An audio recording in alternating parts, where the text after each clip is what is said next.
In our He is Love series. He is Love, okay? So we have been going through the book of First John. So is there anybody that's been here for like the past 3 weeks or been to my past 3 messages? Okay, good. A few of you. Nice. I saw Micah's hand. He was really excited. Alan, too.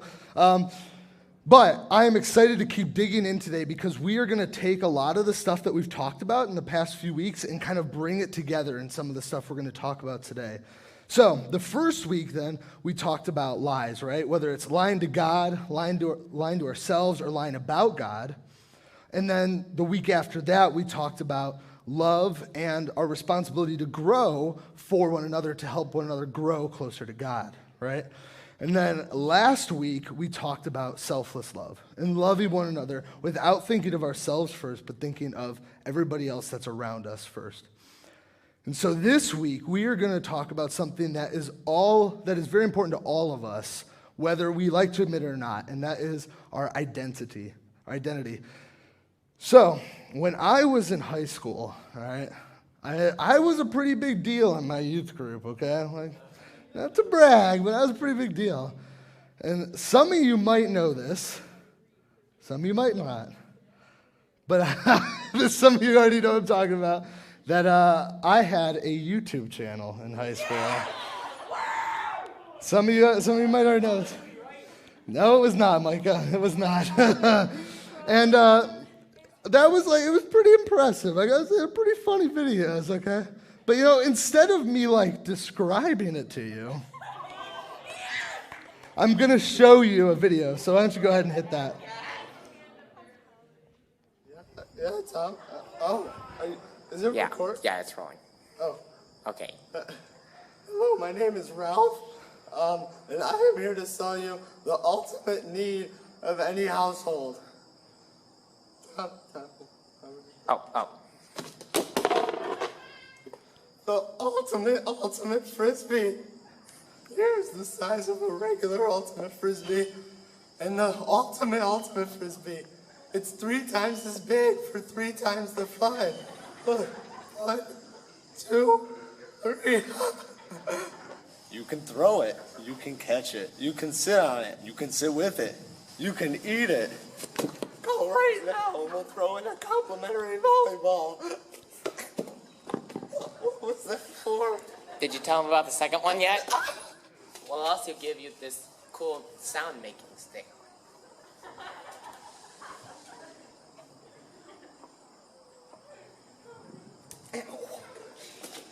What is wrong with you? Now here's a word from our valued customers. Oh, hey there. I'm a manly man. And manly men like me only use ultimate things, like the ultimate Frisbee. Hi there. I'm the newest up-and-coming star for your local baseball team.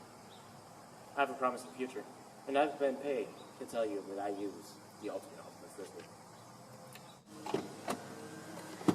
Jerry, I know you requested this week off, but those numbers have to be... Oh, hi, yeah, I used that thing. Jerry.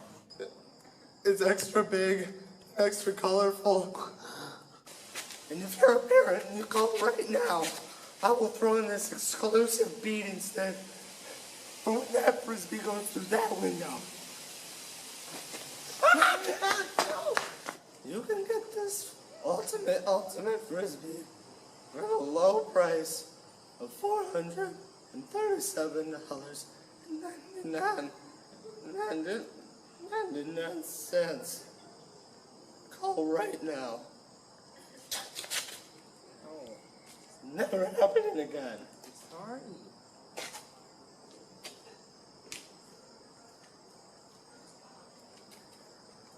Don't you dare touch that. Get out of there.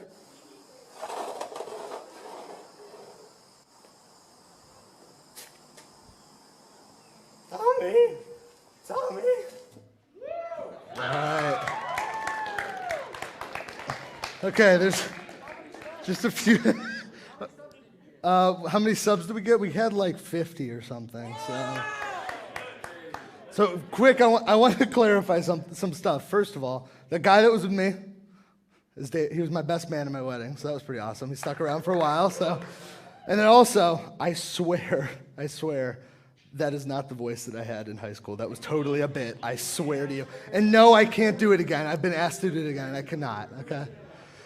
But that being said, what my youth pastors would ask us to make these dumb videos for like our retreats that we would go on in our youth group. And me and David naturally were pumped about it. So we would make these videos. We'd show them the first day we got to the retreat when we get to like Skyview. And throughout the week, we would have like all these middle schoolers like run up to us, be like, "Hey, you're the video guys. Hey." I'm like, "We have names, but it's fine, whatever, that's cool." But the thing is, like, we ran with it. Like, we bought into the video guy thing. David and I loved it, and he was actually super pumped that I was showing this video to you guys. So that's pretty impressive. But the reason that I bring that up is because that was legitimately part of my identity. Like, that is something that I was known by when I was in high school. And I want to talk today about that importance of identity, and that it is something that defines us, and it is something that we all have to an extent. But there is an identity that we all should be bought into. There is something that we should all it should be a big part of all of our lives, and that's Christ. So we've talked about these past 3 weeks about the importance of Christ's sacrifice for us and the importance of what he's done for us. And now, through Christ's work in us, we should have an outflow of him. We should have him pouring out of us in the love that we show to one another. And I don't know if any of you will remember it, but the past 3 weeks, there's been a goal of the authors of John, and that is that our joy may be complete, okay? So that in all of these things, when we have Christ in us, that our joy may be complete. So say that with me, that our joy may be complete. That's the big thing that John wants us to pull out of this. So, when we get into this passage, the first part of it is really like a lot of review. Like it's hearing a lot of similar things, a lot of the same things that we've heard. But don't just check out. Don't just like stop listening, because they're there for a reason and they're important. So take a look up at the screens. We're going to start in verse 7. It says, "Beloved, let us love one another, for love is from God. And whoever loves has been born of God and knows God. Anyone who does not love does not know God, because God is love. In this, the love of God was made manifest among us, that God sent his only Son into the world so that we might live through him." So that's big stuff. Like, that's important stuff. And when we look through this, let's take a time to review some of these big points. So the first thing, if you were here last week, we talked about that first word, beloved. It was used in our passage last week. It's used here. It's a term of endearment. It's something that somebody would say to somebody else if they were like, had a really close, loving relationship. So when John is writing this, he is writing it to people he cares about. He's writing it to Christians, brothers and sisters in Christ. So when we see that word, when we see beloved, that should pique something in our minds. We should be thinking about the fact that, okay, if I'm a Christian, I should listen to what he is about to tell us. This is important. He then reminds us that we should love one another because love is from God. And if you have been truly changed, then you will show that love. We talked about that a little bit last week. So when we are born of God, when we're made new, so what that means is that when we have Christ, when he comes, when we put our faith in him and when we commit our life to him, he will change us. He will change our heart from the inside out, and we will become made new. That's what he's talking about here when he's talking about made new. And it's also that this person, the person that loves one another, has true fellowship with God. They get it. They're there. They understand. So let's not just blow past these things. These things are foundational. It's true. Like, you have to know these things when you become a Christian. But don't forget about them. Don't just leave them in the dust. John isn't just putting this here just to fill space because he needs to get this letter out. He's putting it in there for a reason. It's important. And our identity is found in these things. Because if our identity wasn't found in those basic things of what it looks like to be a Christian, then our identity will be unfounded. It's not rooted in anything. It's whatever we want it to be ultimately. And that's tough, that's difficult. We need to remember these things constantly in our day-to-day life. So when we go to school, or I guess now for some of you when you're in your Zoom classroom, or like when you go to work, or when you are with your family, when you're texting somebody, when you come to gather, if you forget these things, if these things just become like something else that you accepted as true at one point, but you might not remember them, then all of a sudden, like, you are going through life without a purpose, without truly understanding the importance of that. So don't forget those things. That's why John is putting this in there. But let's move on through the passage. And the next verse states that the one who does not love does not know God, because God is love. So this is it. This is like what we've been like working towards. This is what the passage we've been coming up to. The series is called He is Love. We've been going through these other chapters, building up to this point to finally just looking and seeing that God is love. That it comes down to that. And if you don't know love, if you don't love one another, and then if you don't act in this selfless way, John is saying that you don't know God, because God is love. Choosing to love is saying that our identity rests in God. And guess what? Love's identity rests in God. And so the big thing that we want to see here is that God's identity is love. God's identity is love. And the thing is, though, it doesn't stop with that, because love's identity is God. So I could say it's two sides of the same coin, but in reality, it's just the same coin. That this is God. God is love. Everything that you know about love, that is God. God is love. Everything that the Bible speaks about towards love, that is God. It is interchangeable. He is love. He is love. It says in this passage that God was made manifest among us, that he was made manifest among us. And the big thing about that when it says that is it is talking about Christ coming and becoming human so that he could love us in the best way possible. So when Christ came to die for us, there was no other choice. There was no other way that God could love us in such a way. There was no way that God was able to give love to us the best way possible except through Christ's death. That is wild. And I want you to think about that, because God is not able to say no to goodness, to love, because what it is since he is love, in his nature, he will normally outpour goodness and love. He can't say no to it. He can't choose otherwise, because it is what he is. He can't say no to it. I want you to think about that. So what are some things that you guys can't say no to? Just shout them out. Coffee, free food, Chick-fil-A. What else? Oh, cookies. Thank you. I was going to say more food, at least. Taco Bell. Books. Nice. Insomnia cookies. Amen. Movies, Ryan. Thank you. Thank you. But so something that I was thinking about when I think about what can't I say no to, and it is going out to eat. Going out to eat. And the thing is, some of us in here love just home cooking. I do not. So I would much rather go out to eat. And I was talking to Ryan and Jill this morning about how much I love to just go out somewhere, and I love places that are like little diners and dives. Like if somebody wants to take me there, I love that stuff. If it's fancy food, I get a little picky, but I'm not going to say no kind of thing. But I love it. I love going out to eat. I can't say no to that. So think about that thing. Get that thing in your head, that one thing you can't say no to, and multiply that times 10, and think about if that opportunity ever came up, how much you would be inclined just to do it. God, in his nature, just naturally cannot do anything that is not good, because he is love.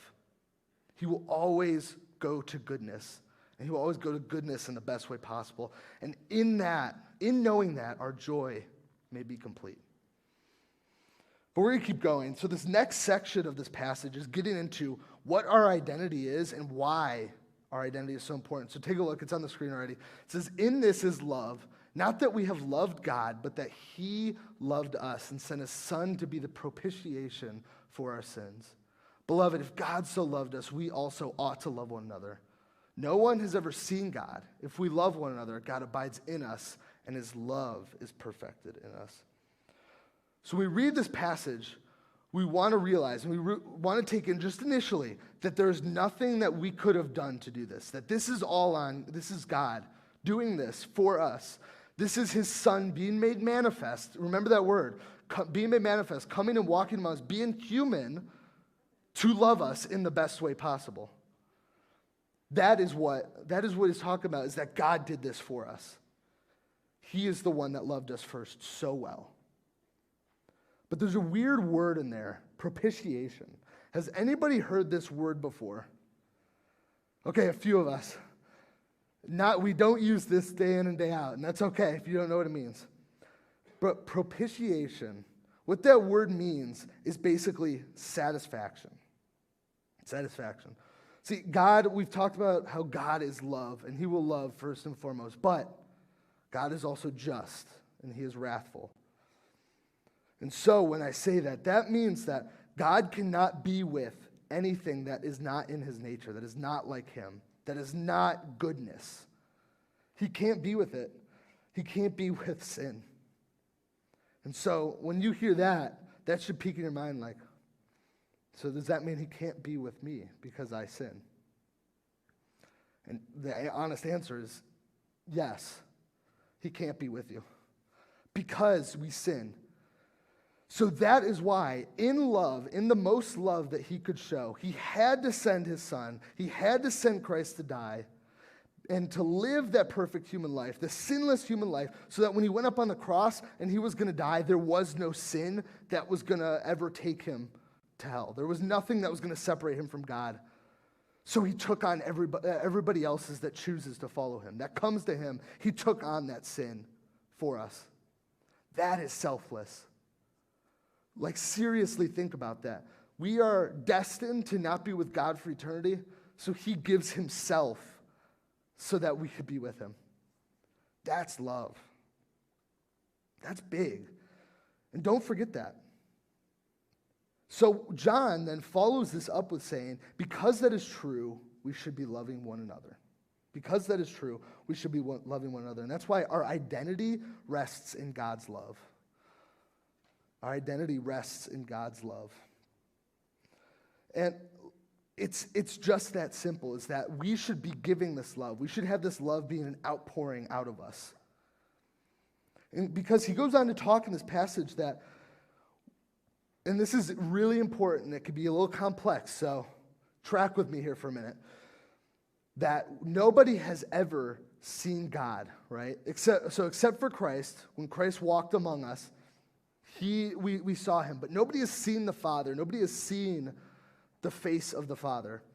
And that is because we are not able to be with him right now. Because we still act in sin, because we still sin when we live our day-to-day life.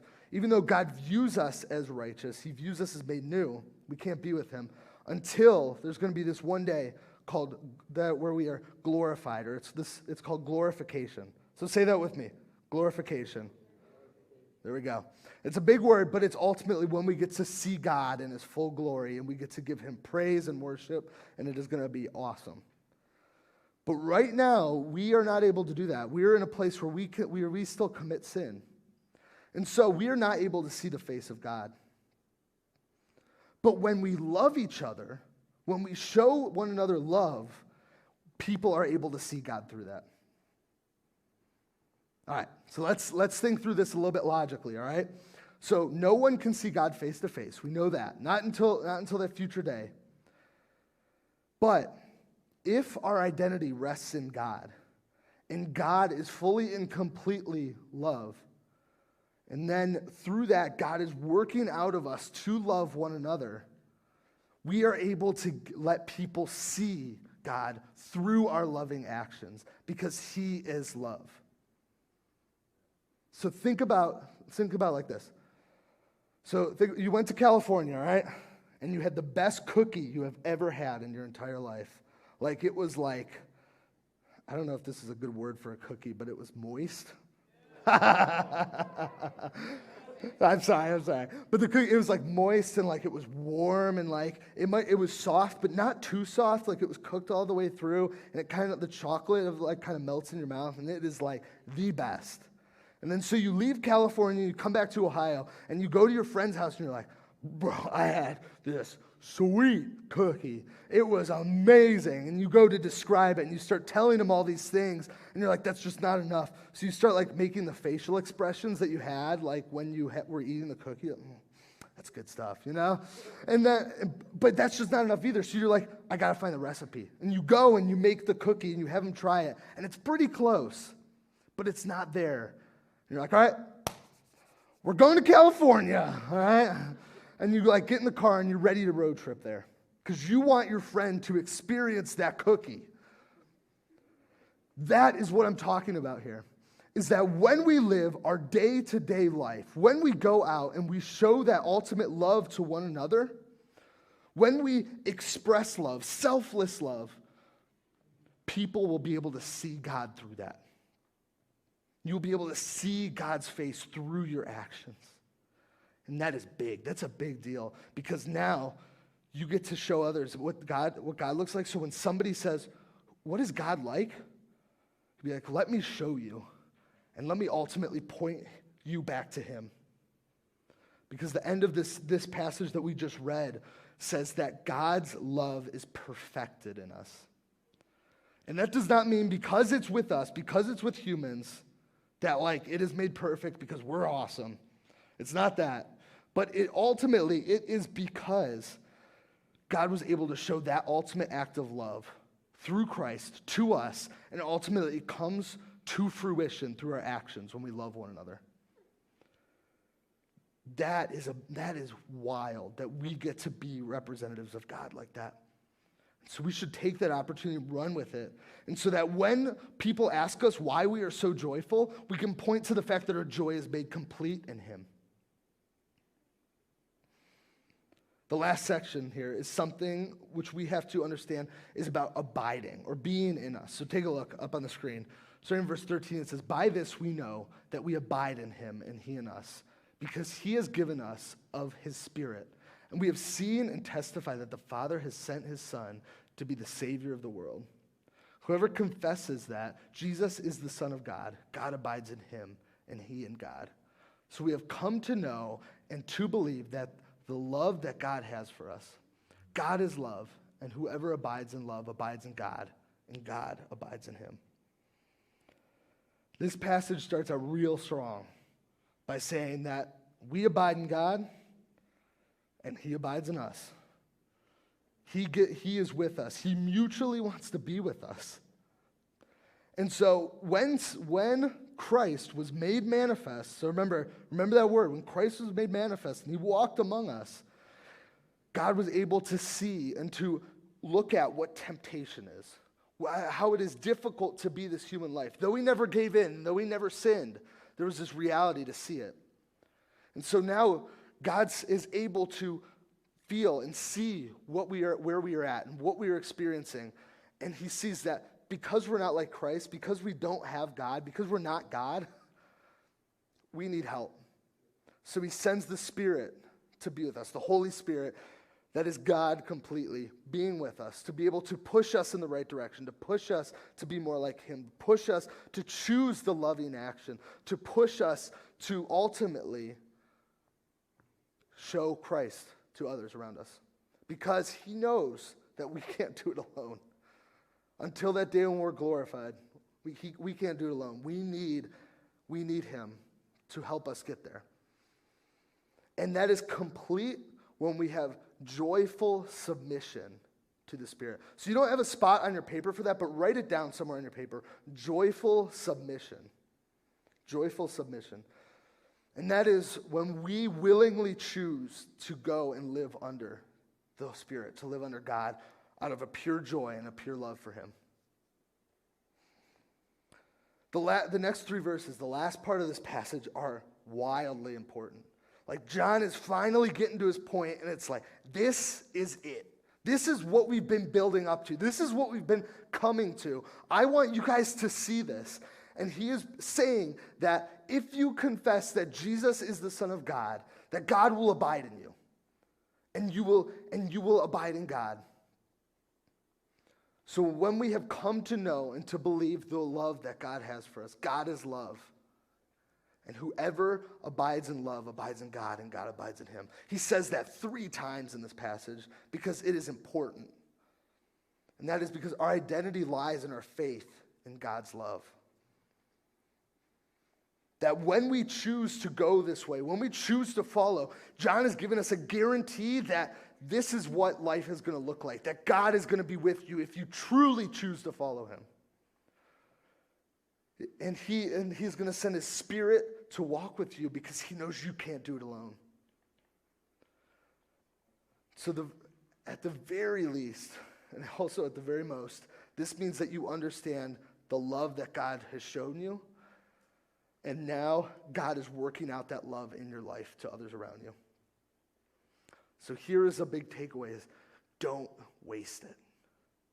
Don't waste it. He is with you. He has given you his Spirit to admit the truth of the gospel to others around you, to love one another with the same love that he gave you because he is working out through you. Don't waste this opportunity.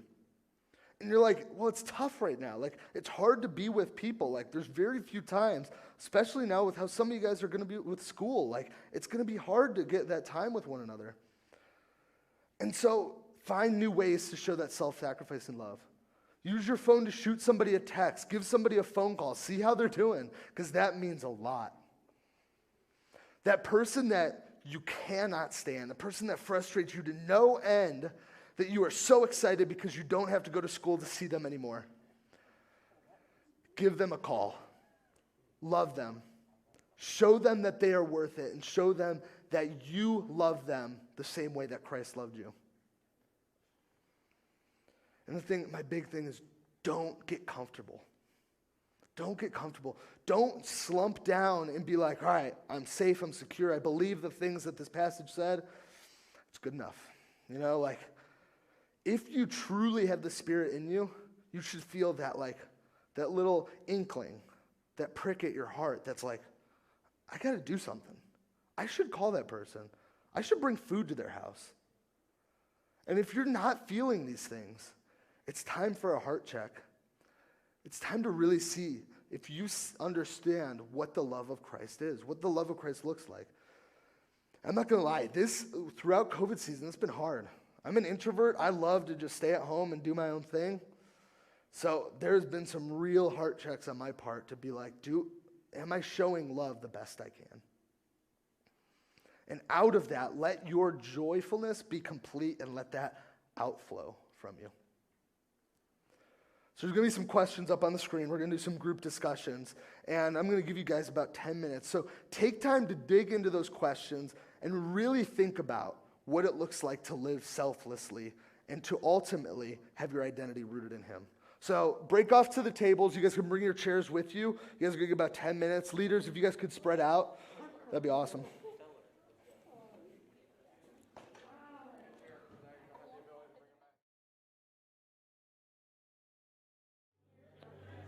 All right. So I know that wasn't a whole ton of time.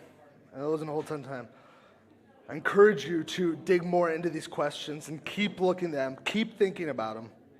They're important. So I'm going to invite the band to come back up. We're going to get wrapped up for tonight. And you guys could go ahead and make your way to the middle and kind of come to the middle of the room. We're going to continue in worship for the night. But this passage has a lot of hard truths. There's a lot that goes on. And it's a lot of also like just quite simply hard facts to kind of come to terms with.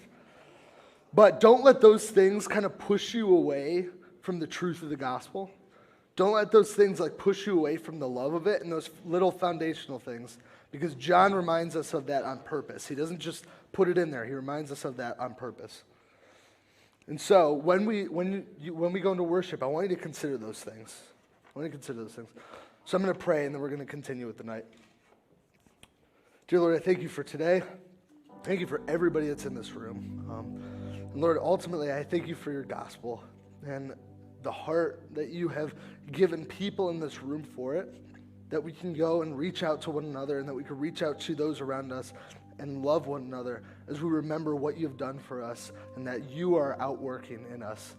And let that be where our identity is rooted. In your name I pray. Amen.